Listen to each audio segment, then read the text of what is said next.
La Cafetera es un programa de radio que se financia gracias a las aportaciones de los oyentes. Si te gusta el periodismo que defiende y sientes que te acompaña, hazte mecenas y ayúdanos. Infórmate en radiocable.com/mecenas.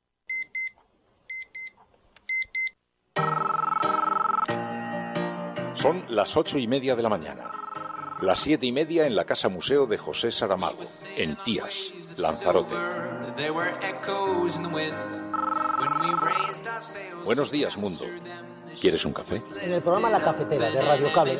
En una entrevista en Radio Cable. Durante 20 minutos en Radio Cable y dice todo lo que van a escuchar. Mañana en La Cafetera de Radio Cable. Radio Cable, que ha conseguido una auténtica primicia, ha entrevistado esta mañana y ha conseguido situar esa entrevista y lo que le ha dicho en los titulares de todos los principales.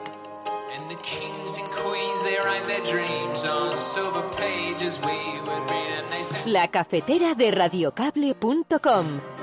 Dirige Fernando Berlín. El señor Torra no es más que un racista al frente de la presidencia de la Generalitat de Cataluña. De ahí que nosotros dijésemos, y yo en particular, que el señor Torra no es ni más ni menos que el Le Pen de la política española. Es más, tan ultraconservador y racista son las declaraciones de Vox como los pensamientos y los escritos del señor Torra. Porque lo que están haciendo es erigirse en falsos expedientarios de carnets de buenos y malos. Señor Mariano Rajoy, por favor, hablemos. No puede ser, de verdad que no puede ser. Y señor Pedro Sánchez, no puede ser. No podemos tener aquí a dos hombres de bien, de paz. Y se lo pido, sentémonos de una vez y arreglemos esto. Dejo atrás a dos amigos muy queridos y muy entrañables. Dos amigos de muchísima gente en Cataluña. Dos hombres de paz, dos hombres de cultura, dos hombres de lucha por los derechos civiles. Todos estamos sometidos al imperio de la ley. Es un principio básico recogido en nuestra Constitución y es uno de los valores fundamentales sobre los cuales se ha construido ese proyecto político que se llama Unión Europea. Por tanto, primero, un gobierno viable y no inviable. Segundo, un gobierno que cumpla la ley. En tercer lugar, un gobierno que sea capaz de dialogar en serio. Dialogar no consiste en decir vamos a dialogar. Dialogar requiere voluntad de diálogo y acompasar esas afirmaciones a los hechos a los cuales luego uno se tiene que atener. Esta señora lanza acusaciones contra todo y contra todo, ¿no? Es decir, contra todo y contra todos, ¿no? Contra el Consejo General del Poder Judicial, contra el Tribunal Superior de Justicia de Andalucía, contra compañeros jueces y juezas, partidos políticos, instituciones como la Junta de Andalucía. Pero mire, le voy a decir una cosa. En cualquier caso, siempre a lo largo de, y ustedes sois testigos de ello, el PSOE de Andalucía ha respetado siempre a la justicia, los procesos y la decisión. Aprovecho pues para pedir, por favor, que este acoso pare. Es decir, creo que periodismo no es difundir lo que las cloacas del Estado publican para destruir personalmente a cargos públicos.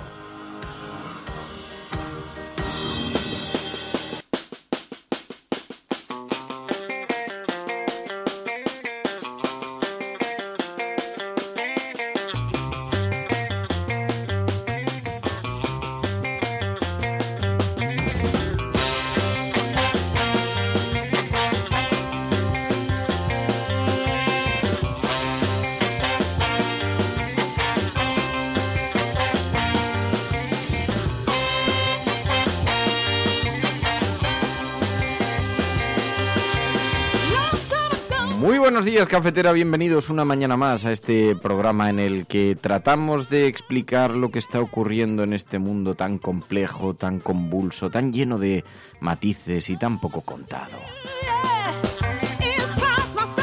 Un saludo muy especial a todas las personas que se incorporan a esta hora al programa, que forman parte de nuestro Focus Group, nuestro CIS particular con el que tomamos la temperatura a la ciudadanía, y también a todas aquellas que se incorporan en diferido, muchos de ellos expatriados que lo hacen desde diferentes lugares del mundo y que son la retaguardia del programa, que mantiene viva la llama del mismo tras su emisión en directo. Bueno, un saludo muy especial para todos. María.es, muy buenos días, bienvenida. Muy buenos días. ¿Qué tal estás? ¿Qué tal ha ido tu viaje a Bristol? Bien, muy bien. He tenido que irme a Bristol, a Reino Unido, para quemarme la cara. Te ha dado el sol. Sí, tengo la nariz más morena que el resto de la cara. Muy bien. Pero has visto a Yasmín, le has enviado un beso muy fuerte de nuestra parte. He visto a Yasmina, le he dado un beso fuerte de la Resistencia. Además, justo estaba con ella cuando vi la gran sorpresa cafetera en el Trending Topic. Es verdad, tienes que agradecerlo, entre otros a Nacho Escursel, que estuvo de lo más activo en las redes sociales con el Trending Topic de felicitación cumpleañera, y tantas otras que se sumaron y que participaron en esa movilización en las redes sociales. Sí, señor. Además, lo estuve viendo y duró varias horas. Duró bastante, sí, señor. La Resistencia tiene mucha fuerza.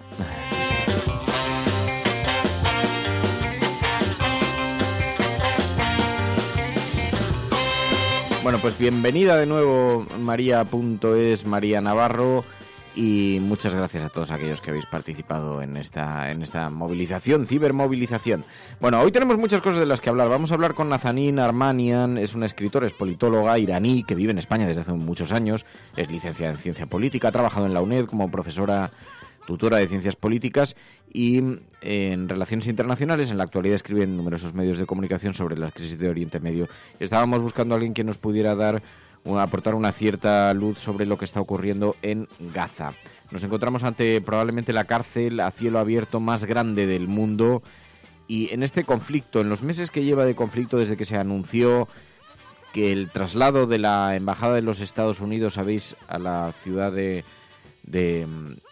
Jerusalén, ya sabíamos que esto iba a provocar incidentes, pero lo que no imaginábamos es que serían de tal dimensión. Más de 19.000 heridos, 142 muertos en 45 días. Quedan 7 para que el combustible disponible para el sistema sanitario llegue a su fin. Gaza está al borde del colapso. Así que le vamos a pedir que nos ayude a comprender mejor, a Nazanin, que nos ayude a comprender mejor lo que está ocurriendo en esta región. Pero no solamente, tenemos medio mundo incendiado por las maniobras, por la irresponsabilidad del señor Trump, que de pronto ha establecido un nuevo polo de conflicto con Irán, un aparente acercamiento a Corea del Norte. Estamos tratando de tener alguna explicación de todos estos movimientos de los Estados Unidos. Así que hablaremos con ella después en un rato. Bueno, y mientras tanto en España tenemos muchas cosas relacionadas con la actualidad que comentar. Sigue la polémica en Cataluña, algo volvemos a tener sobre el asunto de Venezuela. Sabéis que se han celebrado ahí las elecciones presidenciales, y también un poquito de presupuestos tenemos sobre la mesa. Estás escuchando La Cafetera. Si lo estás haciendo, no estás sola. Sigue con nosotras aquí, en el bosque de Sherwood.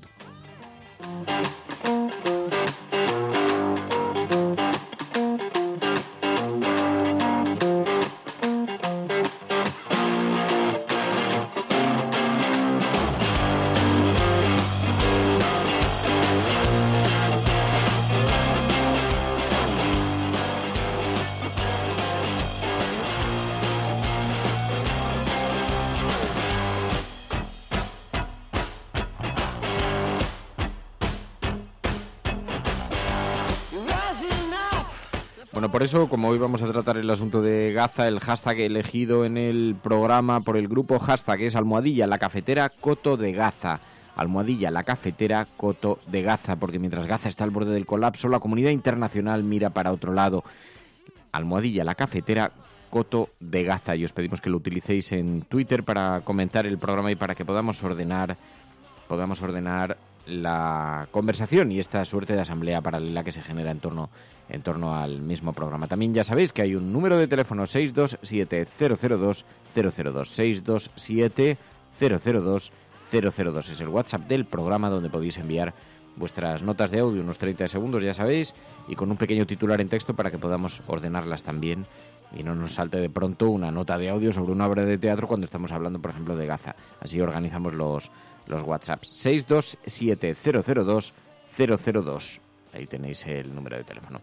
Bueno, mientras tanto, en España, la mirada atentamente puesta todavía colocada sobre el debate en Cataluña. Torra mantiene el desafío con los exconsejeros presos, lo dice el periódico El País. Dice que el presidente de la Generalitat asegura que Turull y que Rull, a los que visitó en la cárcel, le han transmitido su voluntad de formar parte del gobierno. Ayer, en efecto, a la salida de la cárcel, cuando Quim Torra visitaba a los Jordis, se pronunció en términos muy contundentes. Señor Mariano Rajoy, por favor, hablemos. No puede ser, de verdad que no puede ser. Y señor Pedro Sánchez, no puede ser. No podemos tener aquí a dos hombres de bien, de paz. Y se lo pido, sentémonos de una vez y arreglemos esto. Dejo atrás a dos amigos muy queridos y muy entrañables. Dos amigos de muchísima gente en Cataluña. Dos hombres de paz, dos hombres de cultura, dos hombres de lucha por los derechos civiles. Quim Torra aparentemente afectado tras esa visita a los Jordis en la cárcel. El presidente de la Generalitat visitó ayer a los tres prisiones madrileñas, Extremera, Alcalá Meco y Soto del Real, en las que están encarcelados 9 de los dirigentes independentistas que pusieron en marcha el proceso en Cataluña, dice el periódico El País en su portada. Según Torra, 2 de ellos, los exconsejeros Turull y Rull, le transmitieron su voluntad de formar parte del nuevo Ejecutivo catalán. Sin embargo, estos nombramientos chocan con la decisión del Gobierno de mantener la aplicación del artículo 155 para impedir, entre otras cosas, que el presidente trate de nombrar consejeros o personas encarceladas o huidas. Me han pedido que nunca renuncie al derecho de autodeterminación, que ellos están luchando por ello, dijo Torra tras reunirse con los presos. Y los viajes del presidente de la Generalitat a las cárceles de Madrid y Bruselas y Berlín para visitar a Puigdemont y a los consejeros fugados pueden acabar convirtiéndose en el eje de su mandato, dice el periódico El País. También habló ayer precisamente Mariano Rajoy, pidiendo un gobierno viable en Cataluña. Todos estamos sometidos al imperio de la ley. Es un principio básico recogido en nuestra Constitución y es uno de los valores fundamentales sobre los cuales se ha construido ese proyecto político que se llama Unión Europea. Por tanto, primero, un gobierno viable y no inviable. Segundo, un gobierno que cumpla la ley. En tercer lugar, un gobierno que sea capaz de dialogar en serio. Dialogar no consiste en decir vamos a dialogar. Dialogar requiere voluntad de diálogo y acompasar esas afirmaciones a los hechos a los cuales luego uno se tiene que atener. Dice el periódico El Mundo, la xenofobia de Torra desenmascara el proceso en la Unión Europea. La diplomacia española comprueba que los textos del presidente empiezan a cambiar la visión en Bruselas. Durante mucho tiempo era como ir a medio gas. Teníamos el argumento legal de nuestra parte y eso lo respeta todo el mundo aquí, pero no basta contra un relato sobre la lucha por la libertad, opresión y derecho al voto. Gracias a esos artículos de Quim Torra, muchos colegas por fin empiezan a ver que la historia no es como se la pintan, dice un alto funcionario español en Bruselas, en un artículo que publica hoy el periódico El Mundo en la portada, unas palabras que recoge el periódico El Mundo hoy en la portada. Bueno, la xenofobia de Torra desenmascara el proceso en la Unión Europea, eso es lo que opina el periódico El Mundo. Pedro Sánchez también ayer se sumó a esta corte de voces que ponían énfasis en el enfoque de algunos de los textos y los pronunciamientos de Quim Torra. Y decía ayer Pedro Sánchez, comparaba su discurso con el de Vox. El señor Torra no es más que un racista al frente de la presidencia de la Generalitat de Cataluña. De ahí que nosotros dijésemos, y yo en particular, que el señor Torra no es ni más ni menos que el Le Pen de la política española. Es más, tan ultraconservador y racista son las declaraciones de Vox como los pensamientos y los escritos del señor Torra. Porque lo que están haciendo es erigirse en falsos expedientarios de carnets de buenos y malos.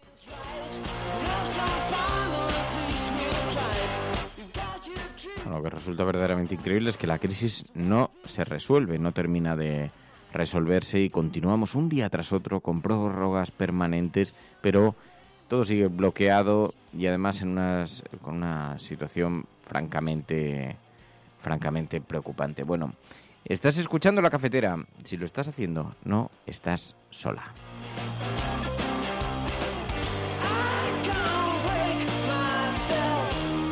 Mientras tanto, ya sabéis que en este permanente pulso que se está librando entre el presidente de la Generalitat y el gobierno español, Torra mantiene la toma de posesión de los presos. Dice el periódico La Razón que el PNV va a votar hoy sí a los presupuestos con la mirada en Cataluña. Se guarda la baza de tumbar las cuentas mañana en caso de que no haya gobierno y se prolongue el 155, aunque el Partido Popular cree que mantendrá su apoyo, dice el periódico La Razón en su portada. Dice que el PNV va a votar esta tarde a favor de los presupuestos generales del Estado. Será en la primera de las 3 votaciones determinantes para que supere la convalidación parlamentaria y pueda entrar en vigor sin que sea devuelta al gobierno, y que el PNV mantiene la incógnita hasta el final con la excusa del artículo 155 de la Constitución. Si el nuevo presidente de la Generalitat, Quim Torra, insiste en contar con los exconsejeros fugados y en la cárcel, no se levantaría la intervención y podría variar el sentido del voto, dice el periódico La Razón.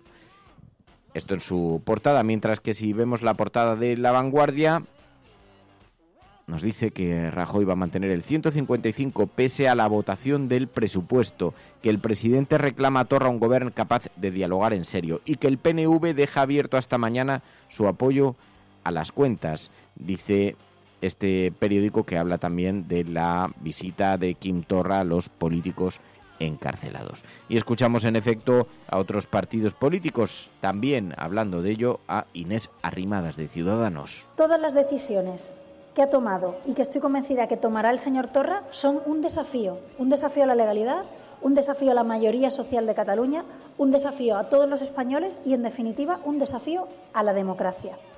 Las decisiones que estamos viendo las últimas horas de nombrar a fugados de la justicia y a personas encarceladas como consellers es la clara muestra de que este señor no quiere gobernar, no quiere resolver problemas, no quiere enfrentarse a la realidad, quiere desafiar, quiere confrontar, quiere choque, quiere lío. Only with love we can achieve peace. Oh, yes, I know it. All the will take the old wise away, and the winter will never forget. Eso dice Inés Arrimadas. Dice que Quim Torra quiere choque, confrontación. Es verdad que se mantiene la tensión, el estado de tensión, pero es verdad que el independentismo podría haber optado por todavía una provocación mayor, manteniendo la investidura o el intento de investidura en la persona de Carles Puigdemont. Y de alguna manera se abre un cierto espacio para el diálogo. Bueno, veremos a ver cuánto de verdad había en las palabras de Mariano Rajoy cuando decía: una cosa son los hechos y otra diferente la retórica, las palabras. Está por ver, no sabemos muy bien en qué territorio estamos navegando, si estamos navegando en el territorio de los hechos, manteniendo el nombramiento de los políticos encarcelados, o bien estamos en el territorio solamente de la retórica. Bueno, sea como fuere, el problema, el dilema sigue todavía abierto, y mientras tanto observamos de forma preocupante cómo la extrema derecha está creciendo sigilosamente, agazapándose, y lo vemos en algunas ventanas. El otro día, por cierto, estábamos yo creo que era frente al templo de Devot, cuando hicimos la desvirtualización en una de las calles adyacentes, que había una bandera gigante preconstitucional. No sé si te fijaste en esto. Es verdad que yo no lo había visto. No he visto muchas, he visto flagrante. He visto dos por aquí. ¿Por aquí, por la zona? No por la zona, por Madrid, pero era la zona más cercana a Atocha, sí. Por la zona de Atocha. Sí. Así que la gente ha perdido el miedo, ¿no? Ha perdido la vergüenza. Sí. Esto pasaba cuando decía Albert Rivera, perder un poco el pudor a declararse patriota, claro, español y tal. Claro, mientras vas alimentando mientras vas extendiendo la posición de centro, vas alimentando también los extremos. Y esto hace que muchos empiecen a soltarse la melena y a sentirse muy cómodamente respaldados por una sociedad que empieza a mirar con, digamos, si no indiferencia, empieza a acomodar los extremos como si fueran parte natural de la vida. Yo creo que no somos conscientes de la responsabilidad que han tenido los partidos políticos en empujarnos en esta dirección, en consentir en los irresponsables que públicos. Fuésemos caminando en esta dirección, porque ha habido una gran parte llegada desde el independentismo, y hay que decirlo abiertamente, sí, cómo ha empujado el discurso hasta llevarlo a un sitio irrespirable, y cómo eso ha alimentado a un montón de grupos también de extrema derecha y de posiciones extremadas en la política española, que hemos consentido también, porque las hemos consentido pensando que bueno, que era una reacción natural. No, tenían muchas ganas de crecer en este espacio. Y eso es muy, muy preocupante. Yo no sé qué consecuencias puede tener esto. Sobre todo porque ya no estamos hablando de informaciones varias, que bueno, que cada uno las puede interpretar de una manera o de otra. No, es que es preocupante la situación a la que vamos directos, ¿no? Yo me refería con lo de que algunos han perdido el miedo, a que han perdido el miedo a ser señalados por anticonstitucionalistas, porque ahora, aunque nos escondemos detrás de una bandera y decimos que somos constitucionalistas, parece mentira que no sepamos en qué contexto está España, y estuvo sobre todo. Decir que no hay que estar avergonzados de la bandera española, decir que hay que enarbolar la bandera española, que hay que aplaudir un himno que junta España y Dios en un contexto como el español, significa algo, y sigue significando algo que nos recuerda a tiempos pasados. Por eso no es baladí contarlo en un país como España, y eso lo que va a hacer es que algunos pierdan el miedo a ser señalados por defender posturas no constitucionales, no democráticas. Y lo vemos en algunas banderas. Es verdad que yo creo que todavía evidentemente no hay un estado de alarma, pero tenemos que estar precavidos, y sobre todo yo creo que pedirle responsabilidad a los que se están demostrando como irresponsables públicos, porque no están sabiendo medir el calor de la calle, no están sabiendo medir la tensión de la calle, sino que lo único que están viendo son votos de cara a futuro.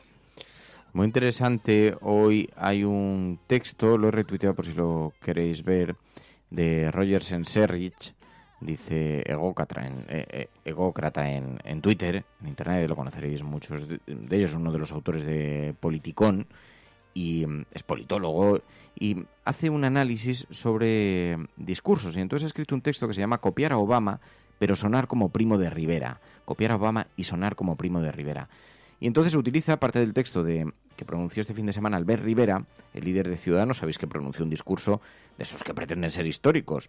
Y entonces Roger Senserrich, que hace mucho análisis de esta naturaleza, y dice, además, un amante de la oratoria, crítico de la tercera ocasional, y bueno, analiza el discurso y ha encontrado que hay un gran paralelismo, casi una copia directa, del discurso que pronunció hace 14 años Barack Obama en la Convención Demócrata del 2014. Pero claro, como decía María, el contexto es diferente, y no es lo mismo hablar de patriotismo en Estados Unidos que hacerlo en la España que fue golpeada por una guerra civil y cuyo argumento se mantuvo durante años.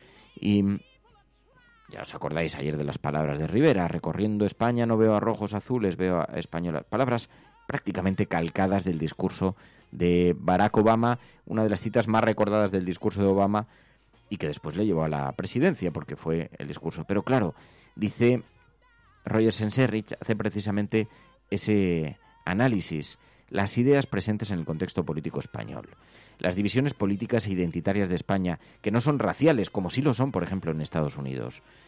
Dice, claro, no hay una tradición centenaria de discriminación contra un colectivo minoritario oprimido por el color de su piel, de manera que el discurso que puedan encontrar no es lo mismo el debate sobre economía en España que en Estados Unidos, sobre igualdad de oportunidades en España que Estados Unidos, sobre estado de bienestar en España que Estados Unidos. No es lo mismo el debate sobre el derecho a tener armas de fuego en España que Estados Unidos, sobre la libertad religiosa en España que Estados Unidos, sobre terrorismo en España que Estados Unidos, sobre la discriminación racial, sobre los conflictos entre estados, sobre el gobierno federal.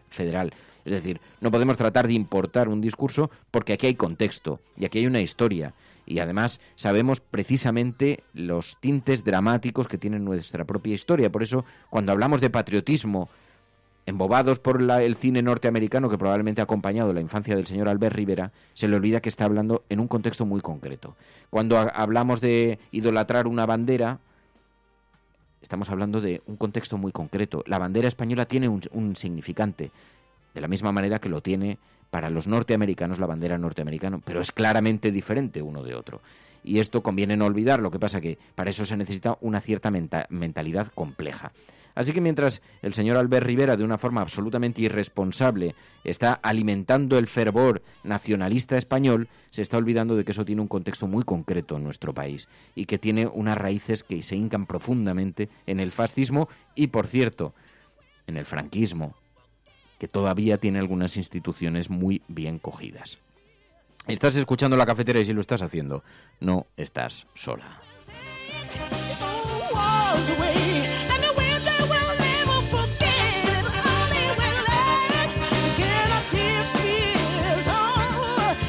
Pero mientras tanto nos asistimos a cómo una clase política bastante poco cualificada se enfrenta al dilema electoral y va variando sus discursos y se va reposicionando y ocupando espacios ideológicos. Así que por eso vemos a un partido socialista, otrora el defensor de el socialismo, de las raíces sociales, defendiendo la patria, la unidad y haciéndose fotografías con banderas gigantes.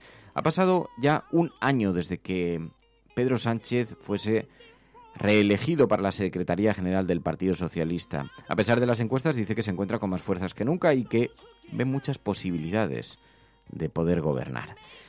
Bueno, más allá de las ensoñaciones de Pedro Sánchez, vemos un partido a la deriva que está escorándose hacia el nacionalismo español de libro, hacia un nacionalismo cuyas características conocíamos perfectamente. La Constitución española necesita de alguien que la defienda. España está atravesando momentos difíciles, muy complicados. La ausencia de gobernabilidad en un territorio importante como el de Cataluña hace más necesario que nunca la concordia en nuestro país y la capacidad de llegar a grandes acuerdos respecto a las grandes decisiones que sin duda ninguna va a haber que tomar en un futuro cercano, esta semana, la que viene, la siguiente. Tenemos que ser conscientes que nos estamos jugando mucho y en ese jugarnos mucho tenemos que poner los intereses de España por encima de cualquier otra consideración. Así que se da el escenario cada vez más cercano, soñado por Felipe González cuando hablaba de aquella gran coalición. Estamos ante una situación de emergencia que requiere del gran consenso de la transición, del gran consenso de todos quieren decir siempre de todos los mismos. Partido Popular, que se encuentra además debilitándose por el ascenso de Ciudadanos, Partido Socialista y bueno, un partido moderno y limpio como Ciudadanos, argumentarán algunos. Así que nos encontramos en una situación realmente inquietante. El futuro de esto no puede traernos demasiadas cosas buenas. ¿Para qué nos vamos a encontrar? Y mientras tanto, una gran polémica judicial que nos hemos encontrado en las últimas horas. Resulta que la jueza Alaya dio una entrevista al ABC y ahí denunció una conspiración para apartarla de los casos que estaba investigando sobre los ERES en Andalucía, entre otras cosas, los cursos de formación. El PSOE ha tenido que salir explicándose, aunque es verdad que la jueza Alaya no solamente hablaba del PSOE, hablaba también del Partido Popular, una gran concertación contra ella y su investigación. Esta señora lanza acusaciones contra todo y contra todo, ¿no? Es decir, contra todo y contra todos, ¿no? Contra el Consejo General del Poder Judicial, contra el Tribunal Superior de Justicia de Andalucía, contra compañeros jueces y juezas, partidos políticos, instituciones como la Junta de Andalucía. Pero mire, le voy a decir una cosa. En cualquier caso, siempre a lo largo de, y ustedes sois testigos de ello, el PSOE de Andalucía ha respetado siempre a la justicia, los procesos y la decisión. Eso decía Juan Cornejo desde el Partido Socialista de Andalucía, que negaba tales presiones y negaba tales maniobras para apartarla de la investigación. Es verdad que en esto, bueno, puede que haya algo de realidad, desde luego yo lo desconozco, no es algo de lo que se haya hablado mucho en los mentideros madrileños, pero sin embargo sí se ha hablado mucho de la instrucción, voy a decirlo de forma sutil, de la instrucción irregularmente construida por la señora Alaya, de una instrucción más bien que corría paralela a los tiempos de los medios de comunicación y a los tiempos de las campañas electorales. Se le ha acusado permanentemente de esto. Así que, bueno, no lo sé, tampoco soy capaz de juzgar su cualidad técnica, pero sí que ha habido mucho debate en torno a ese asunto y será fácil que encontréis artículos porque hay una amplia literatura sobre el tema. Estás escuchando La Cafetera y si lo estás haciendo, no estás sola. Y mientras tanto continúa la polémica en torno al chalet de Pablo Iglesias. Ahí han mordido duro y ese hueso no lo van a soltar fácil desde diversos ámbitos. y lo vemos en las portadas de los periódicos, especialmente en La Razón. Crecen las críticas en Podemos ante la consulta por el chalet. Miembros del partido reprochan la ceguera de Iglesias y Montero, dice el periódico La Razón en su portada. No es el único medio que continúa con esta historia. Se está celebrando la votación, va a tener lugar hasta el domingo. El domingo conoceremos el resultado de la decisión de los militantes y creen que Irene Montero y Pablo Iglesias deben seguir en los cargos del partido. Dice el periódico El Mundo que Podemos no frena las críticas por el plebiscito irresponsable sobre el chalet. Dice el periódico El Mundo. Garzón aprovecha para anunciar que comprará una casa 2/3 más barata, dice el periódico El Mundo en su portada. También en el periódico El País continúa este asunto. Crecen las críticas en Podemos por el chalet de sus líderes.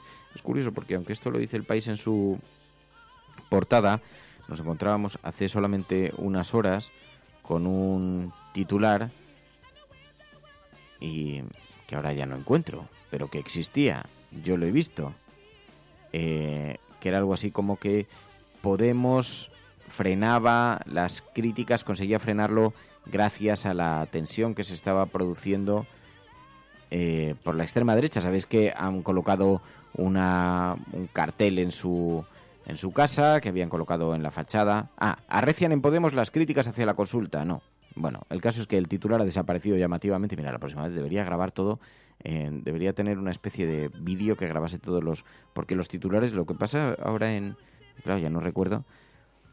Lo que pasa ahora en los titulares de los periódicos es que entran y salen y como en lo digital se pueden cambiar, pues pocos dicen que lo han cambiado. En fin, decían que en Podemos habían finalizado las críticas porque gracias a arropados por algunos movimientos de la ultraderecha que había puesto en evidencia esto, y entonces en Podemos eso había provocado preocupación y había desplazado el debate sobre el asunto de Pablo Iglesias. Y estaba en la portada de uno de estos periódicos, pero ha desaparecido misteriosamente. Bueno, esto es La Cafetera y si lo estás escuchando, no estás sola. Ayer habló precisamente Echenique. Aprovecho pues para pedir, por favor, que este acoso pare. Es decir, creo que periodismo no es difundir lo que las cloacas del Estado publican para destruir personalmente a cargos públicos. Creo que el periodismo es otra cosa. Creo que el periodismo es una profesión noble que ayuda a que tengamos una democracia sana y una democracia mejor. Y pido por favor desde aquí que se pare de acosar a la familia de Pablo Iglesias y de Irene Montero, porque creo que es algo repugnante y creo que es algo que nos devuelve a épocas pasadas y que nos devuelve a otros lugares de la geografía de nuestro planeta.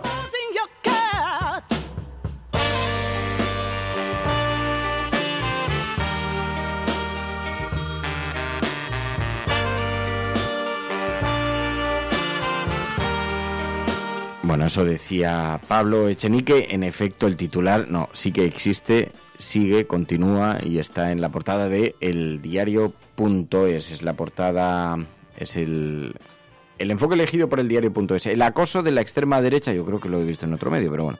El acoso de la extrema derecha rebaja las críticas internas en Podemos y la compra del chalet de Iglesias y Montero. También Vox se querellará contra Echenique por decir que en el patio hay fascistas, que en el partido hay fascistas con navaja. Urbán cree que la consulta sobre la dimisión de Iglesias y Montero es innecesaria, dice. 627-002-002 es el WhatsApp del programa. Estás escuchando La Cafetera. Buenos días, cafeteros, buenos días. Que nada, sobre la consulta de Podemos, que se supone que empieza hoy, a mí me parece que esto es una absoluta irresponsabilidad y otra payasada de Pablo Iglesias, sinceramente. Esto es una decisión tuya personal.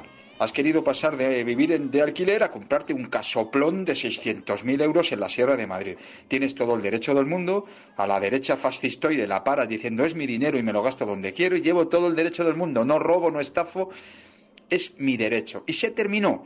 Pero ojo, otra cosa es lo que los votantes de Podemos tenemos que decidir aquí.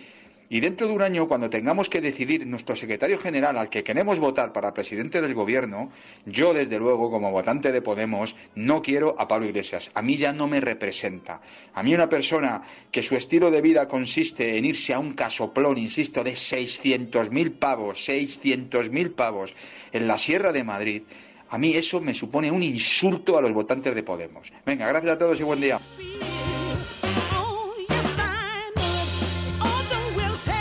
Lo que es cierto es que nos hemos encontrado muchas críticas en el seno de la izquierda, también unos cuantos apoyos, porque, os lo decía ayer, en esto se han dado dos debates paralelos.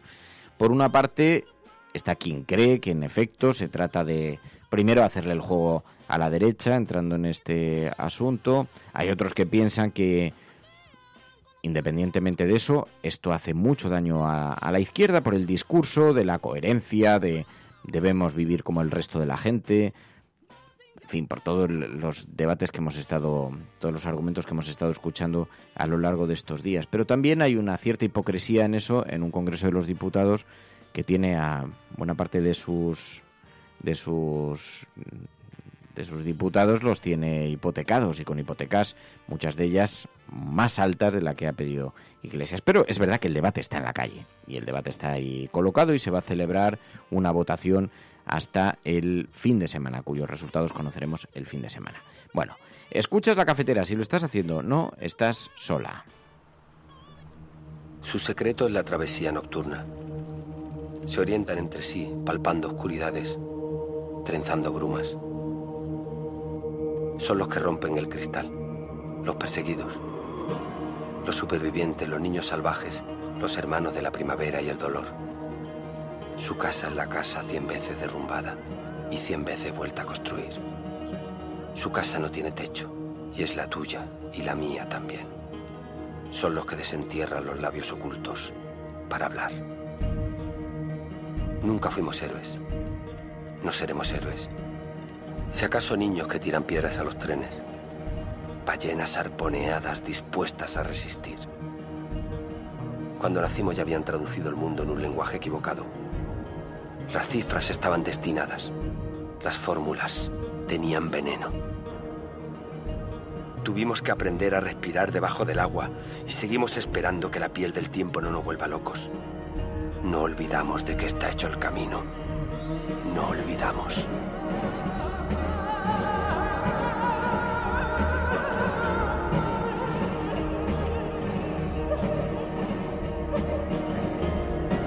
Y mientras haya luz y párpados capaces de distinguirla, mientras haya luz, celebraremos la piel del oso mientras lo estamos cazando.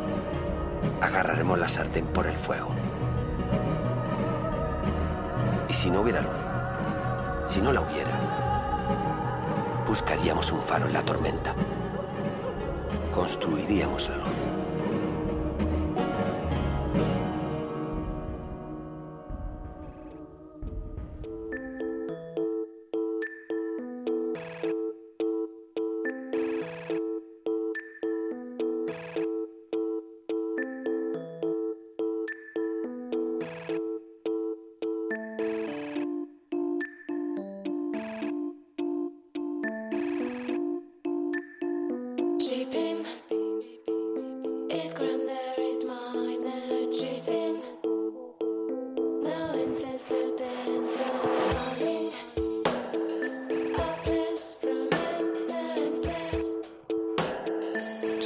Bueno, lo habíamos anunciado hace unos minutos. Estamos asistiendo a una crisis en Oriente Medio de precedentes desconocidos y estamos muy preocupados por la mirada, la desidia internacional. Así que le vamos a pedir ayuda a Nazanin Armanian. Es escritora, politóloga, iraní, vive en España desde hace muchísimos años.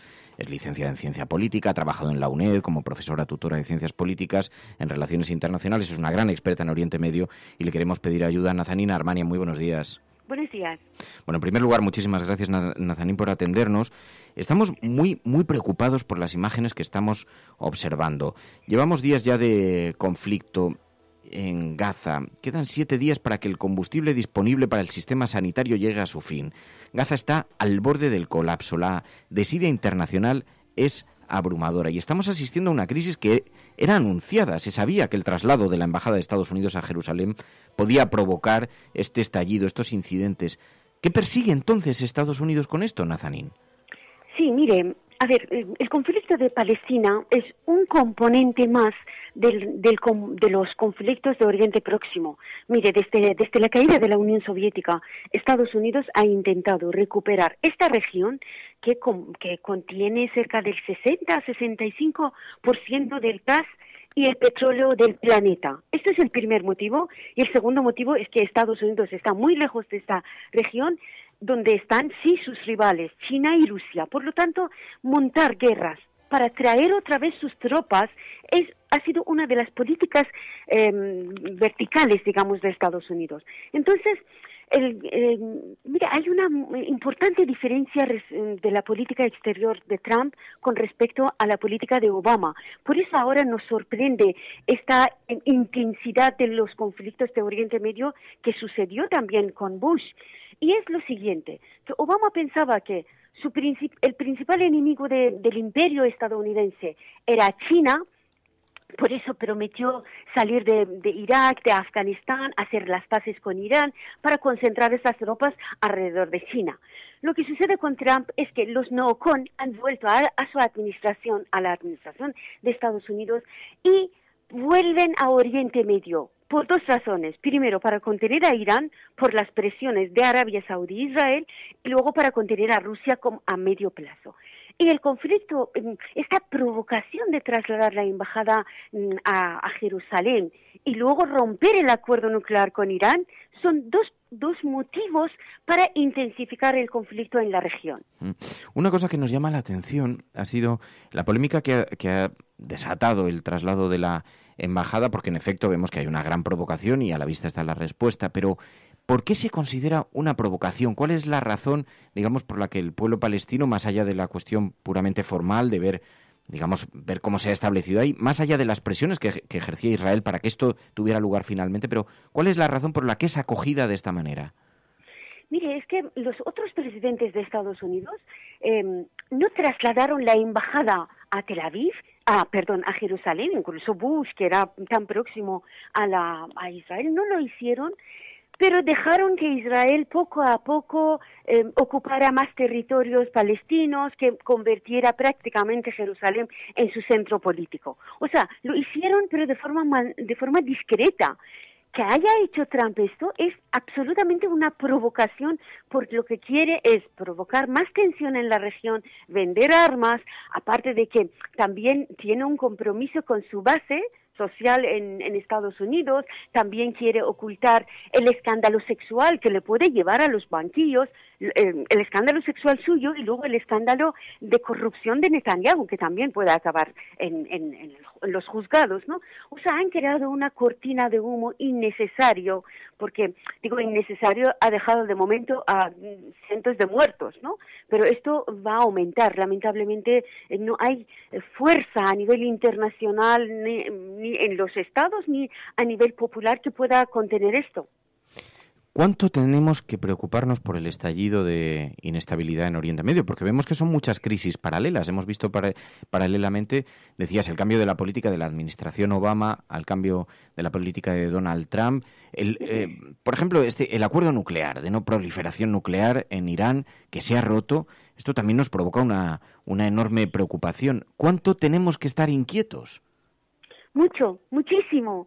O sea, a pesar de que parece que va a ser una crisis más entre Estados Unidos e Irán, no va a ser así, porque hay una tensión tan acumulada durante casi 40 años en las relaciones de Estados Unidos e Irán, y luego, claro, la presión que está recibiendo la administración Trump por parte de Arabia Saudí, al que, mire usted, hay un dato muy importante, muy interesante. La primera visita que realiza Trump como presidente de Estados Unidos no es como ha sido tradicionalmente a un país vecino, Australia, México o incluso un país europeo aliado. Ha sido a Arabia Saudí primero y luego a Israel. Esto es muy llamativo. Estos dos países han sido los que han patrocinado a la administración Trump, o sea, han pagado su campaña electoral. Hay un documento que ha salido antes de ayer que demuestra que Emiratos Árabes Unidos y Arabia Saudí ofrecieron millones a la campaña electoral de Trump. Por lo tanto, ahora tiene que devolvérselo, porque lo que piden Arabia Saudí e Israel es la cabeza de Irán. Y eso significa que si Obama levantó las sanciones contra Irán, esto hizo que, a cambio de que Irán paralizara su programa nuclear, esto ha hecho que un país tan poderoso como Irán es la primera reserva del gas del mundo, la tercera en petróleo, luego es un país muy grande, un pueblo muy preparado. Entonces, en el momento que levantaron las sanciones, Irán podía empezar a comerse en los mercados de Arabia Saudí, de Turquía y de Israel en la zona. O sea, estamos hablando de un conflicto entre las potencias regionales. Y esto, para una Arabia Saudí que se le está agotando el petróleo, no podía ser soportable. Y lo que quieren es que Estados Unidos, primero, que vuelva a imponer las sanciones a Irán bajo cualquier pretexto. Ahora dicen que Irán está fabricando o puede dentro de 20 años fabricar armas nucleares. Oiga, esto es lo mismo que las guerras preventivas de Bush. O sea, no pueden hacer la guerra porque en un futuro puede uno cometer un delito, ¿no? Entonces, lo que quieren hacer es, primero, contener a Irán, pero luego las empresas armamentísticas han vendido tantas armas a todos los países árabes del Golfo Pérsico y luego a Israel, que esto tiene que tener una salida, tienen que utilizarla para poder estas empresas otra vez vender armas. El último cheque que entregó Arabia Saudí a Estados Unidos, a Donald Trump, tenía un valor de $110.000 millones. Qatar le entregó otro cheque por el valor de $12.000 millones a sus empresas armamentísticas justo para contener a Irán. Por lo tanto, sí que hay que estar muy preocupado por lo que pasa ahí. Pero también hay otro lado.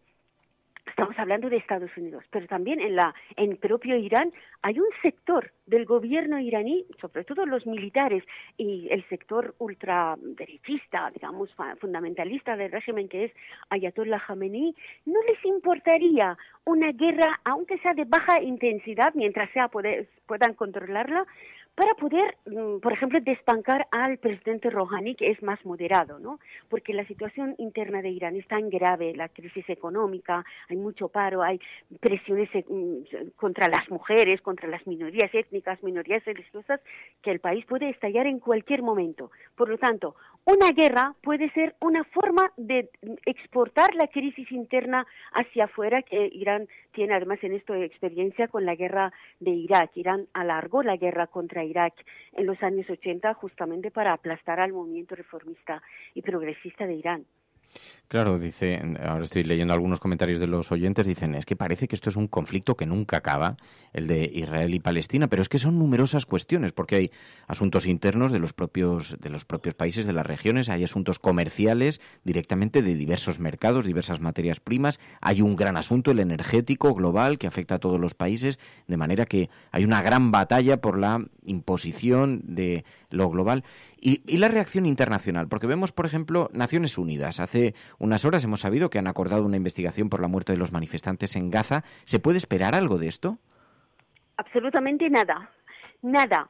O sea, las Naciones Unidas han aprobado decenas de resoluciones contra las violaciones de Israel hacia estas mismas decisiones de la ONU, pero solamente condenan, mientras a Irán, a Irak, a Yugoslavia, a otros países impusieron durísimos castigos económicos, políticos, diplomáticos contra Israel, solo se bastan con una condena verbal. Por lo tanto, es una pantomima más. O sea, el pueblo palestino no tiene que esperar que la ONU resuelva su problema. Que esto, por otro lado, es verdad que las fuerzas progresistas, los pueblos del mundo, tienen que devolver la dignidad, si la tuvo algún momento la ONU, a esta institución, recuperar su papel, que ha sido impedir conflictos internacionales, no meramente condenas, ¿no?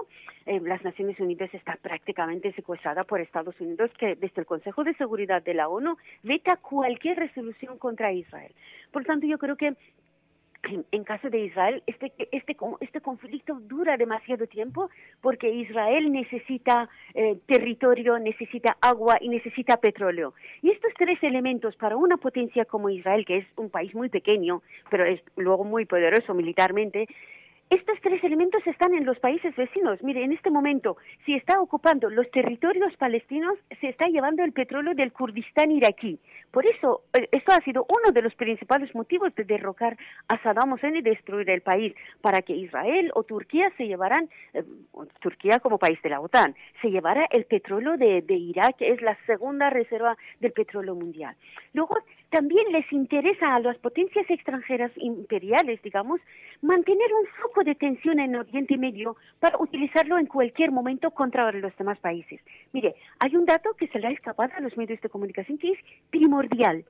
Por primera vez en los 50, 60 años, Estados Unidos ha instalado una base militar en Israel. Esto es diciembre pasado, o sea, hace unos pocos meses.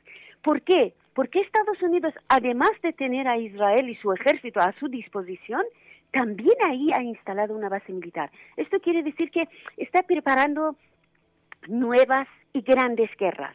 En Irak, Estados Unidos tiene la embajada más grande del planeta y no es para expedir visados turísticos a Estados Unidos para los iraquíes, obviamente, cuyas entradas están prohibidas a Estados Unidos, sino es el centro de la CIA en un país que es vecino de Arabia Saudí, de Irán y de Turquía, 3 países estratégicos de la zona. También tiene 200.000 soldados en Afganistán, el corazón de Asia Central, que es vecino de China, Rusia, Irán, India. Por lo tanto, han ocupado, bajo estos pretextos de la lucha contra el terrorismo, han ocupado los centros más neurálgicos del planeta de Oriente Medio, en este caso, cerca de Rusia, China, Irán, para unos futuros conflictos que serían la madre de todos los conflictos, ¿no? Y lo que más preocupa es que no existe un movimiento por la paz ni en Oriente Medio ni a nivel mundial para parar esto.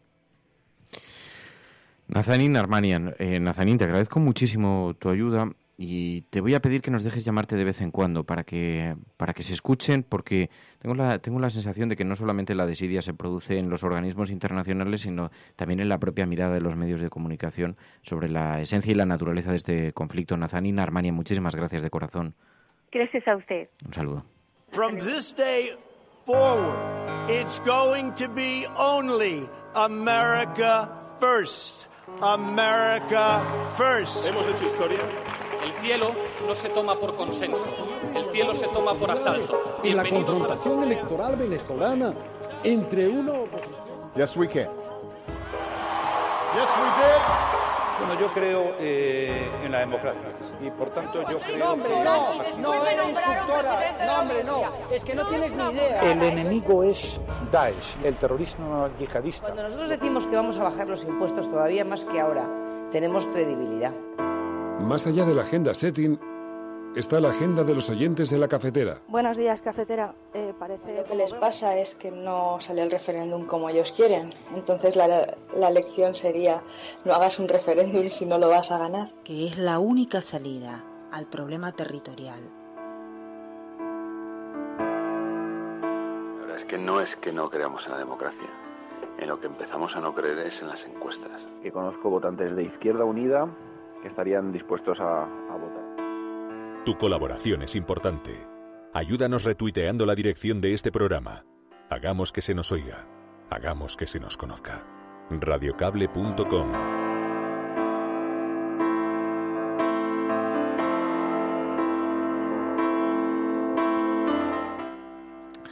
Y empezamos esta agenda cafetera con una información que tiene que ver con el Pacto contra la Violencia Machista.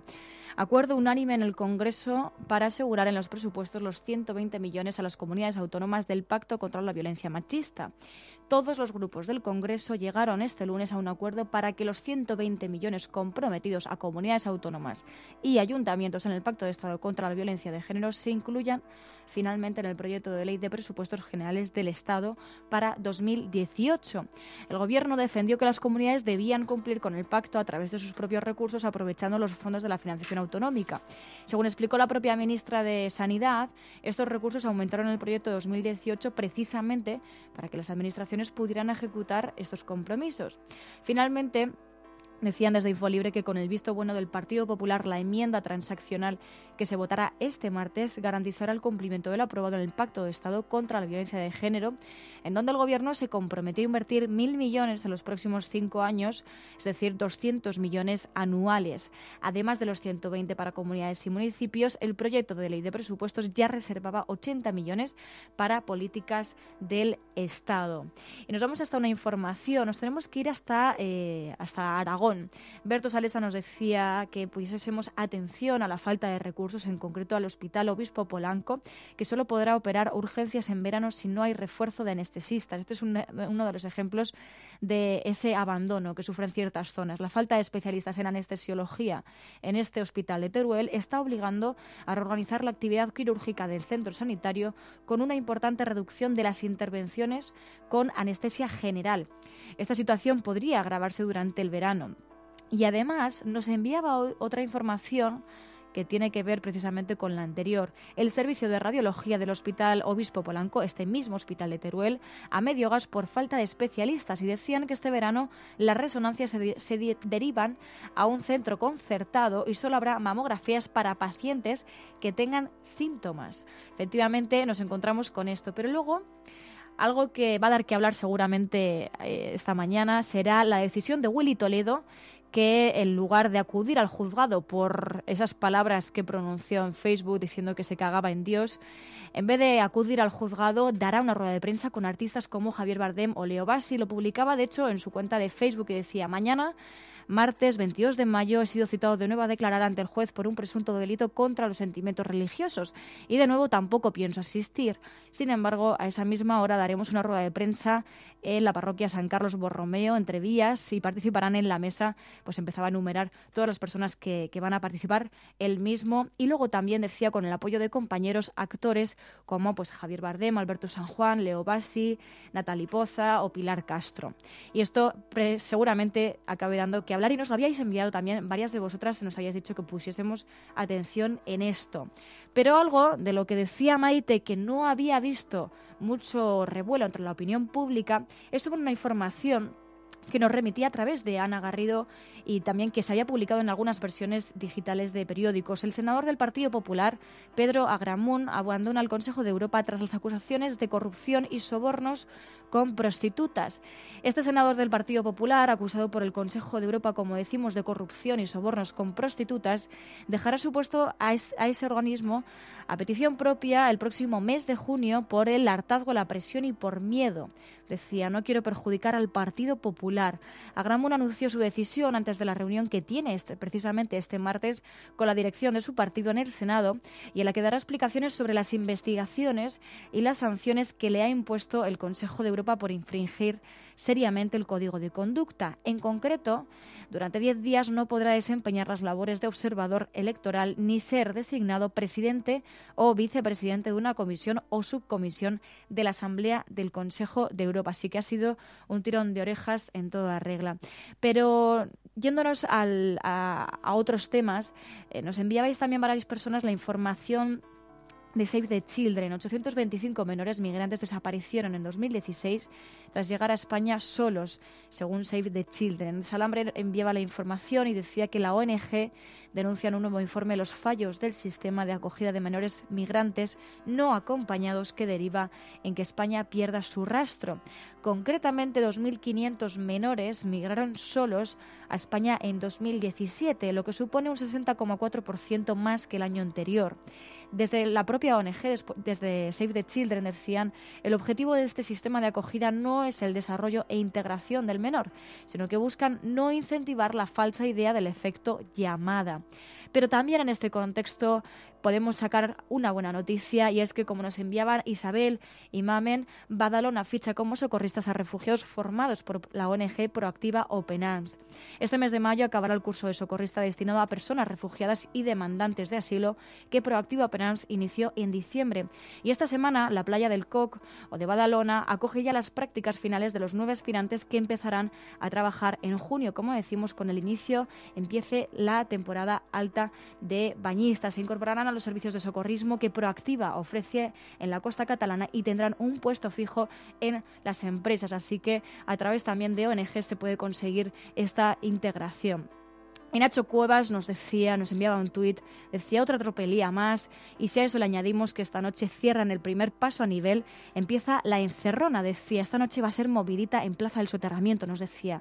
Durante la protesta de prosoterramiento del AVE diaria en las vías de Santiago el Mayor este domingo sucedió un hecho que provocó gran indignación y que de hecho también Cecilio nos hablaba de esto, y es que un menor de 15 años de edad se encontraba mirando el móvil cuando la Policía Nacional le pidió los datos para identificarlo y le indicó que podría recibir una multa. Pero como decimos, y ya lo decía también Cecilio, ayer nos avisaba, mañana cerrarán un paso a nivel en Murcia, dejando a la gente cada día más aislada. Sin embargo, también decía que van a seguir en pie de lucha y van a seguir protestando por lo que consideran justo. Si no te sale ardiendo de lo más profundo de ti, a pesar de todo, no lo hagas. A no ser que salga espontáneamente de tu corazón, de tu mente, de tu boca, de tus entrañas, no lo hagas. Si lo haces por dinero o por fama, no lo hagas. Si lo haces para llevarte mujeres a la cama, no lo hagas. Si te cansa solo pensar en hacerlo, no lo hagas. Si estás intentando escribir como cualquier otro, olvídalo. Si tienes que esperar a que salga rugiendo de ti, espera pacientemente. Pero si nunca llega a rugir, haz otra cosa. Si primero tienes que leerlo a tu esposa o a tu novia o a tu novio o a tus padres o a cualquiera, no estás preparado. No seas pesado y aburrido y pretencioso, no te consumas en el amor propio. No lo hagas. A no ser que salga de tu alma como un cohete, no lo hagas. A no ser que el sol que hay dentro de ti esté quemando tus tripas, no lo hagas. Cuando sea verdaderamente el momento, si has sido elegido, sucederá por sí solo y seguirá sucediendo hasta que mueras o hasta que muera en ti. No hay otro camino y nunca lo hubo. Before I drift away, speak to my heart. Bueno, hay otra noticia que salta ahora. La Guardia Civil ha detenido a Eduardo Zaplana por blanqueo de capitales. El exdirigente del Partido Popular ha sido detenido por la Guardia Civil en una operación en la que se prevén más detenciones. La operación está dirigida por el Juzgado número 8 de Valencia en colaboración con la Fiscalía Anticorrupción. Cuenta el diario.es a esta hora. Dice que el exministro de Trabajo, Eduardo Zaplana, ha sido detenido por la Guardia Civil acusado de estos delitos, según fuentes de la investigación han contado a eldiario.es. Y se trata de un operativo en marcha en Madrid y Valencia que prevé que haya más detenciones. Esto es increíble, realmente lo del Partido Popular. Es que ya no queda una sola figura del Partido Popular de la etapa de José María Aznar que no haya terminado salpicada por algún escándalo de esta naturaleza. El gobierno de los gestores, de los que sabían, de los del España va bien, de los de la ética irreprochable, de los de la bandera contra la corrupción, de los de la regeneración, ¿os acordáis? Todo aquello, ¿os acordáis de Váyase señor González? Eduardo Zaplana, detenido por delito fiscal y blanqueo de capitales. Está a esta hora, como podéis imaginar, en las portadas de prácticamente todos los medios de comunicación. El País, detenido Eduardo Zaplana por supuesto cohecho, blanqueo de capitales. La Guardia Civil, que sospecha que el dinero procede de comisiones ilegales, prevé efectuar una decena de arrestos, dice. También lo vemos en otras portadas, está en la portada de El Mundo. Zaplana detenido en Valencia por delito de blanqueo y cohecho, dice el periódico El Mundo en su portada. En fin, estas cosas que de verdad lo que nos trae cómo es, no hay más que sentarse a esperar a ver cómo van desfilando uno tras otro por la por la puerta. Vaya tiempos que estamos viviendo. Tú coincidiste con Zaplana en un ascensor. Esto seguro que tiene algo de oscuro. No, la verdad que no mucho, pero sí. No, fue de esas personas que... Porque claro, yo cuando entro en un ascensor... Es que eso se me quedó grabado, ¿vale? Cuando entro en un ascensor... Vamos a hacer una anotación. Este es el momento en el que cerramos la página informativa y nos quedamos charlando en la sobremesa cafetera y aparcamos los periódicos y las tazas, ya lo echamos todo a un lado y nos quedamos en esta sobremesa cafetera. Esta sintonía lo distingue, los que escucháis el programa habitualmente lo sabéis. Lo digo porque no vamos a hacer de una coincidencia en un ascensor una noticia, un acto informativo. Pero me ha llamado la atención porque me la acaba de comentar María mientras estaba sonando la cuña de Bukowski y entonces dice que coincidió y que no te esperó. Claro, no, porque, a ver, me explico. Cuando tú entras en un ascensor o cuando tú estás bajando y ves que una persona va a entrar o quiere entrar, pues antes de que se cierren las puertas, pues coges y le das al botón de que se abran para que esa persona... Y no, se me quedó la puerta cerrada en las narices. Y luego otra vez sí que ya me lo encontré y fuimos en el mismo ascensor. ¿Y te abrió?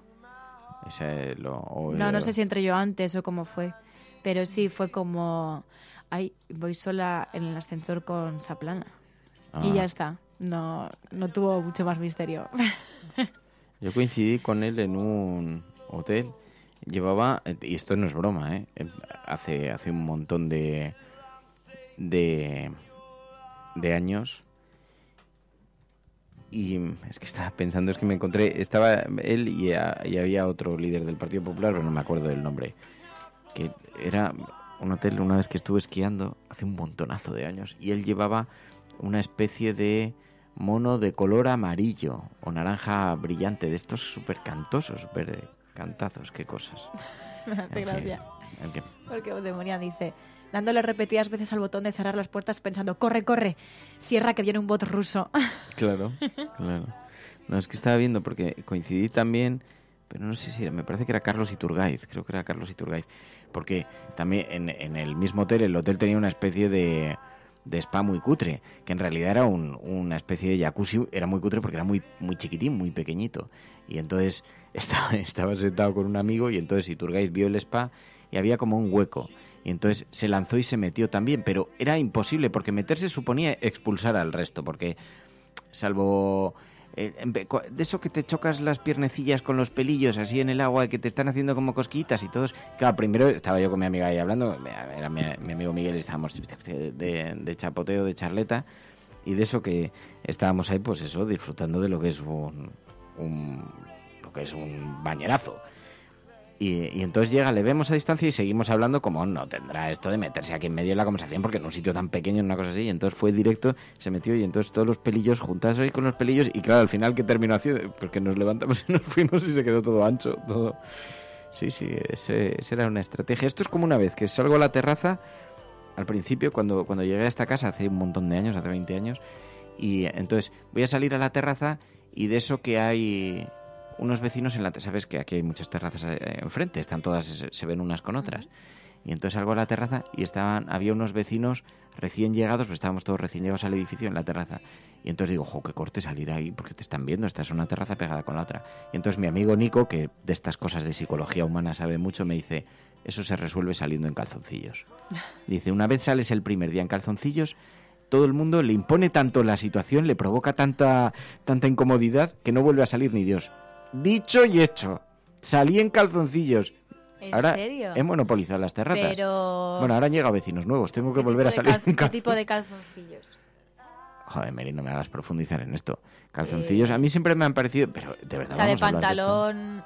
de ¿Cómo se llama? Es que... O sea, puede ser marca Packet, claro, o ¿cómo se llama? O aireados. Aireados. Yo prefiero aireados. Sí, ¿no? Sí, es más cómodo. Siempre dicen, no, pero que vayan las cosas ahí bien sujetas y tal, pero nunca me ha resultado una cosa muy cómoda. No. ¿De verdad vamos a hablar de esto?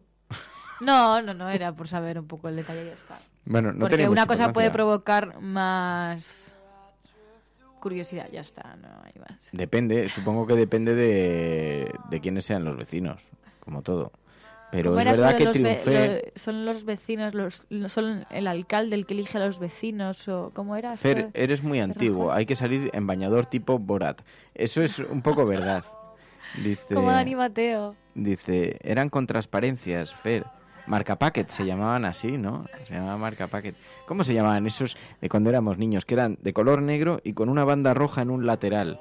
Los Turbo, de verdad, Turbo se llamaba. Te estoy hablando hace, yo que sé, 40 años. 42 años, ¿te lo puedes creer? Hace tiempo que ha pasado. Así. Mucha experiencia, ¿eh? 40 años de... ¿A ti te ponían pantalones cortos, aunque fuese invierno? Tengo alguna foto. Y debo decir Turbo Packet. ¿Puede ser Turbo Packet? Como dice Nacho Cuevas, no estoy seguro, pero me quiere sonar. Dice, han quitado la apertura de los calzoncillos. Esto es verdad. Oye, Olga, bueno, depende. No, te voy a decir, depende, porque por ejemplo los que son más tipo... Es que no me acuerdo de los nombres, ¿cómo se llaman? Los clásicos convencionales que has dicho tú, los de aire, estos se llaman... No sé cómo se llaman. Tienen un nombre. A ver. El Meiba, el bañador de la época. A ver cómo es el Meiba. Ostras, 40 años, dice todavía. Está el boxer, el slip, calzoncillo largo, suspensorio y tanga. Por favor. El suspensorio es el que se usa para hacer deporte, yo creo, ¿no? Y el tanga... yo, por ejemplo, jamás esto lo voy a... Slips, no, boxers. Yo creo que son boxers. Pero no, boxers son un poco más ajustados. Mira. Los turbo eran los bañadores. Se llaman boxer o calzoncillo tradicional. Son los que estamos hablando. El slip es el que te recoge todo. Y luego está... Ah, vale, el bañador no sé turbo. ¿Cuál es? Prenda interior diseñada para proteger los testículos durante una actividad vigorosa o deportiva. Esos son los boxers. Me hace gracia la actividad vigorosa. No, pero yo digo más de este tipo. Claro, estos son boxer o calzoncillo tradicional. El boxer es el típico largo pero así. Pero yo no llego a visualizar el suspensorio. Suspensorio, es que yo creo que no está en Wikipedia no lo han puesto. Bolsa de soporte para los genitales y 2 tiras. Eso es un poco para hacer deporte así muy deportivo. Y tanga, mira el tanga, ahí qué culillo le hace al chaval. Pues yo nunca he utilizado un tanga, jamás. Es lo más, bueno, yo como mujer... Digo para hombre. Creo que lo más incómodo es un tanga. ¿Para mujer? Sí. Bueno, también es bastante atractivo porque te permite que no se te marquen la ropa interior, por ejemplo, con los pantalones, con... Sí, a ver, si es estrictamente necesario, vale, pero si no, es una cosa súper incómoda, ambos. Dice Mar Blasco, tengo la sensación de que esta conversación se ha relajado demasiado. Pero vamos a ver, Mar, o sea, ¿te vas a escandalizar de verdad por hablar de ropa interior? De tangas y calzoncillos y cosas de estas y bragas y... Es que hay una cierta... Los suspensorios son estos, que en vez de... O sea, son como los slip, pero con una tira. Si te acostumbras a tener una tira metida por el culete, vale, dice David. Claro, es que yo no podría llevar un tanga porque me resulta bastante incómodo. Esos son los suspensorios. Pero es una especie de... súper incómodo. Pero es una especie de tanga ancho. Sí. Tengo una prima que fue a Brasil y que además no es nada pacata, nada. Y me dice, bueno, es que he visto, dice, unos bañadores, dice, reducidos a 0. Dice que es una especie de manchita así, con una cuerdecita, dice, pero es que ahora, dice, pero reducido a la mínima expresión. Dice que está súper de modo. No, que los vio en la playa, que en ¿cómo se llaman las playas? En Copacabana, que los vio que lo llevaban ahí, todas las mujeres llevaban, pero eso, para tapar justito y las cuerdas. Eso me parece una exageración, pero dice Javi que se va a la COPE, que allí están hablando de cosas de estas.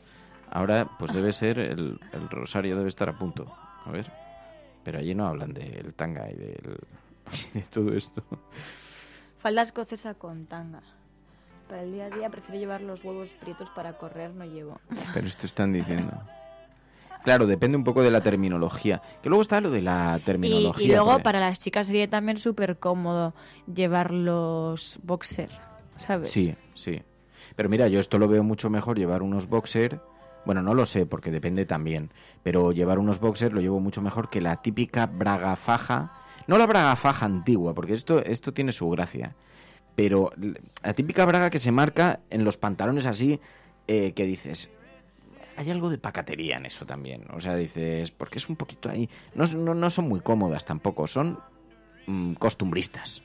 Son costumbristas. A ver, yo faja nunca me he puesto, pero imagino que como tiene que apretar, pues no será muy cómoda. Reducido al nada de nada. A misa todas que estamos pecando, dice Mamen.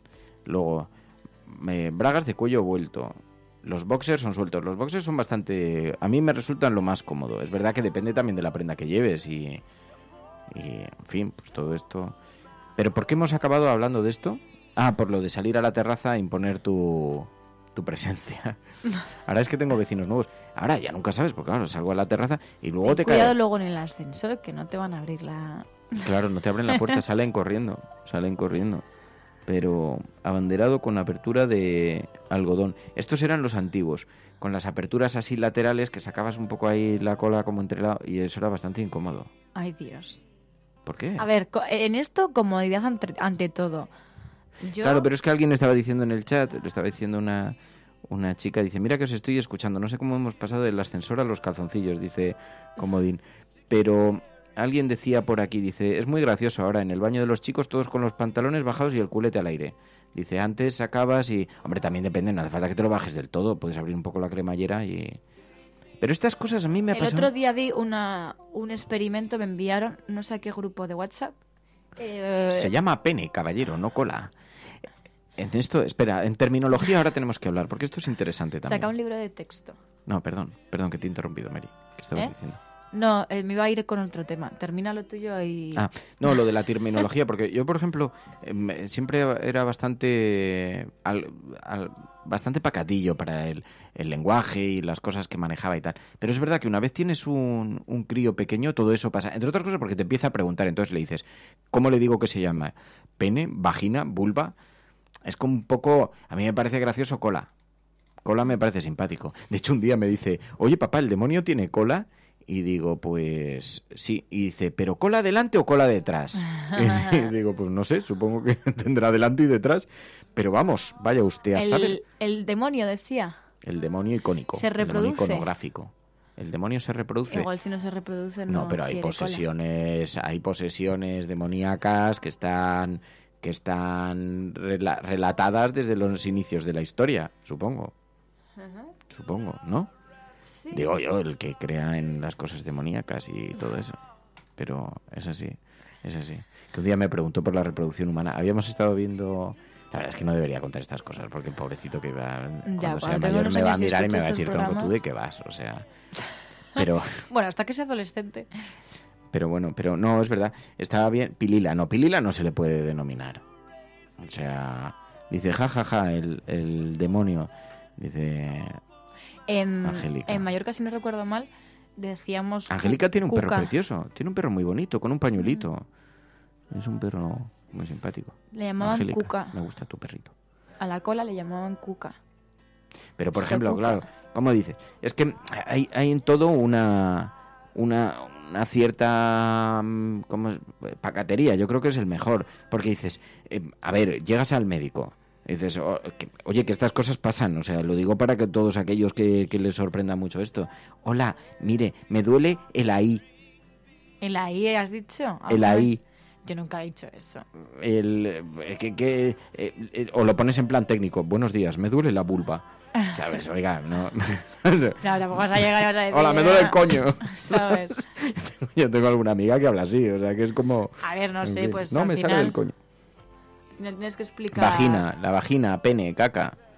Dice Juanra. No, Juanra, el problema no, mira, esto me hace gracia porque depende de en qué términos lo estés utilizando. O sea, esto no se trata de provocar una sonrisilla, se trata de aceptar...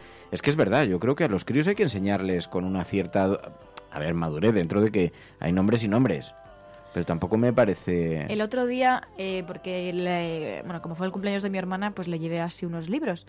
Y le llevé un libro de Chimamanda Ngozi, que ya sabéis que hemos hablado de ella. Y en ese libro, que se llamaba Cómo educar, algo así como Cómo educar en el feminismo, había uno de los capítulos que hablaba precisamente de eso, que era desde pequeños a tus hijos enséñales en la educación sexual y también enseñarles de una manera abierta, ¿no? Porque también la manera en la que se nos intenta educar por parte de la sociedad es como muy... A ver, aquí, porque esto en este país, en español, que tiene, en este español que tiene el nacionalcatolicismo metido hasta la médula y que incluso considera, que esto lo he visto yo, algunas personas, esto me enfada un montón, algunas personas que consideran que son temas tabús, de los que no se debe hablar, que, esto son cosas de niños, no se puede bromear con esto. Vamos a ver, tú te vas a Noruega, te vas a países del norte de Europa y lo normal, los niños hablan de estas cosas con una cierta naturalidad y la sexualidad con una cierta naturalidad y los adultos con una cierta naturalidad, si no pasa nada. Dice, mira, me hace gracia, dice Alba, dice, mi abuela le llamaba a la vulva meón, dice, y yo llegué a decirlo en el cole, el meón,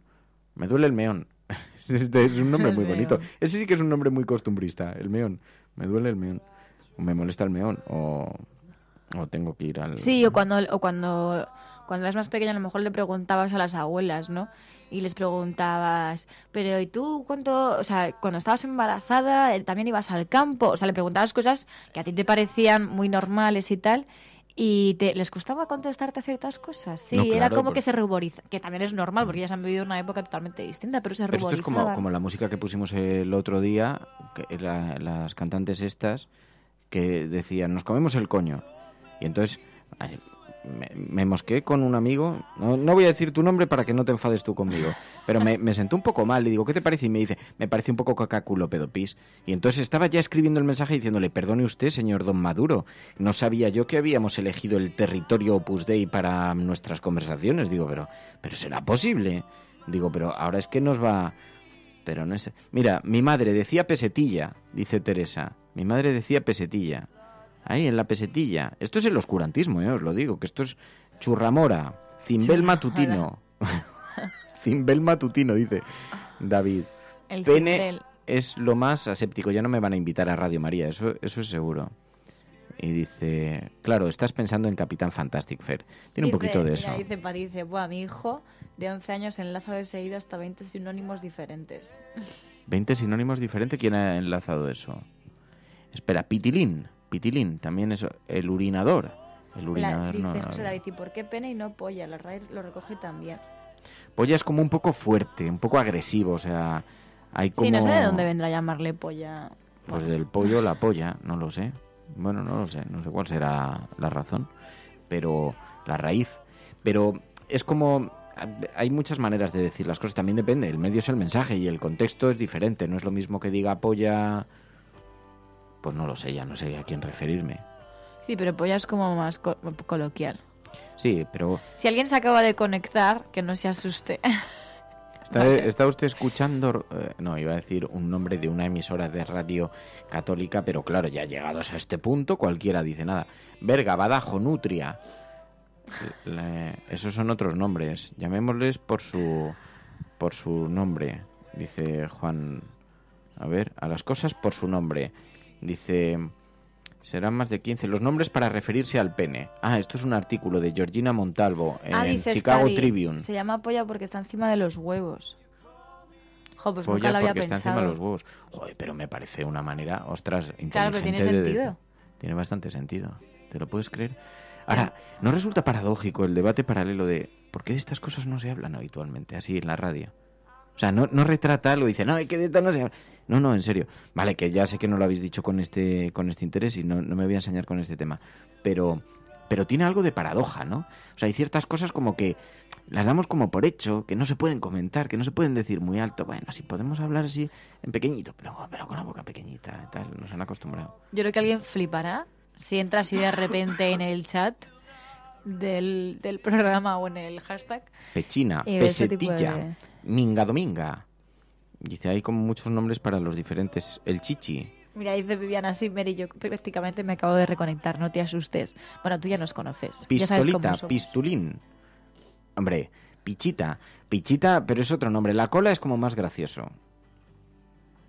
Dice, como dice Berto Romero, de esto nunca se ha hablado. En fin, pero hay muchos nombres, hay nombres para todos los órganos genitales. Esto es así, pero demasiados nombres. Y entonces, en un artículo que nos habéis enviado del Chicago Tribune, Georgina Montalvo dice, hay listas similares dice, y para hablar de los ojos, ¿por qué de los ojos hay 2 o 3, digamos, términos? O de los codos o de las piernas hay 2 o 3 términos que los definen. Pero ¿por qué para vulva o pene hay más de 20 nombres, seudónimos? Porque necesitas enmascarar una definición. Entonces empiezas a decir un montón. Dice, ¿por qué no llamarle así? Porque la riqueza lingüística del español abre muchas posibilidades. Lo más seguro es que en realidad sea un papá o un mamá a quien le sonroja hablar de la sexualidad con sus hijos, dice. Pero este artículo lo que defiende es que en edad preescolar... A ver, esta mujer, ¿quién es? Porque claro, aquí es una sexóloga, creo. Pues no sé. Bueno, el caso es que dice que hay que decir las cosas por su nombre. Pene, vulva. Y ya está. Y no recurrir a cuentos fantásticos para resolver estas dudas. Porque puede tener efectos nada deseados por los padres, porque es una mentira que el niño descubrirá y le quedará la sensación de que sus padres son unos brutos que no entienden y que mejor preguntar a alguien a quien sepa, y que además se pueden angustiar. Bueno, todas estas cosas de la psicología moderna me hace mucha gracia porque, en fin, pues dependerá, supongo, cada caso será un mundo. Ya está, de amor. Sí. No sé cómo ha derivado la conversación, ha ido en esta dirección. Por lo de la terraza. ¿Te duele el ojo? Sí, no sé de qué. Igual es un preorzuelo. Vaya, qué suerte has tenido. Bueno, nos vamos. Gracias a todas, muchísimas... ¿Y por la sombra? Y por la sombra, muy bien. Y mañana volvemos. Mañana más. En el programa La Cafetera, donde siempre escucharás alguna cosa singular. Cafetera es así. En la cafetera pasan cosas. Adiós, cuídate, Mary, gracias. Hasta mañana. Adiós, cuidaos mucho. Muchísimas gracias a todos y a todas. Gracias, de verdad. Hasta mañana. Adiós.